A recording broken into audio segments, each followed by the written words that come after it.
ওবায়দুল কাদের সহ আওয়ামী লীগ ও এর অঙ্গ সংগঠনের ৭ নেতার বিরুদ্ধে জুলাই আন্দোলনে মানবতাবিরোধী অপরাধ মামলার যুক্তিতর্ক শেষ হয়েছে। মামলাটি এখন রায়ের জন্য অপেক্ষমাণ রাখা হয়েছে। আসামিদের বিরুদ্ধে সর্বোচ্চ সাজার প্রত্যাশা প্রসিকিউশনের, আর আসামি পক্ষের দাবি পর্যাপ্ত প্রমাণ দিতে পারেনি প্রসিকিউশন। এদিকে নতুন আরেক মামলায় ৩ সাংবাদিককে হাজির করার পরোয়ানা জারি করেছে ট্রাইব্যুনাল। মুদাসিরের প্রতিবেদন।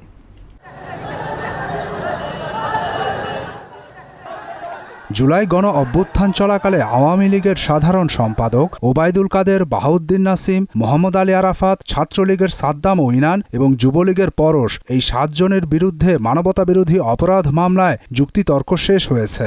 আন্তর্জাতিক অপরাধ ট্রাইব্যুনাল ২-এ এখন মামলাটি রায়ের জন্য অপেক্ষমাণ রাখা হয়েছে। আসামিদের সবাই পলাতক। আসামিদের বিরুদ্ধে অপরাধ প্রমাণ ও সর্বোচ্চ সাজার প্রত্যাশা প্রসিকিউশনের। ঢাকা বিশ্ববিদ্যালয়ে যে 15 জুলাই হামলা হয়েছিল, প্রকাশ্যে আগ্নেয়াস্ত্র, লেথাল উইপন, পিস্তল ব্যবহার করে সরাসরি গুলি করার ছবি আমরা ট্রাইব্যুনালে দিয়েছি, ভিডিও দিয়েছি, এগুলো ডকুমেন্টারি এভিডেন্স দিয়েছি, যার থেকে আমরা ট্রাইব্যুনালে আর্গুমেন্ট করেছি যে এটা হলো ওয়াইড স্প্রেড অ্যান্ড সিস্টেম্যাটিক অ্যাটাকের উৎকৃষ্ট একটি উদাহরণ। তবে রাষ্ট্রনিযুক্ত আসামি পক্ষের আইনজীবীদের দাবি পর্যাপ্ত প্রমাণ দিতে পারেনি প্রসিকিউশন। পরশ, ইনান, সাদ্দাম, এই যে বললেন কর্মীরা যে পেটাচ্ছে, এখানেই তো প্রশ্নটা যে কর্মীরা পেটালে সে যে মানুষটা পেটাচ্ছে, নাম্বার 1 সে কর্মী কি না সেটা কি ভালোভাবে বিয়ন্ড রিজনেবল ডাউট পর্যন্ত প্রসিকিউশন এস্টাবলিশ করতে পেরেছে?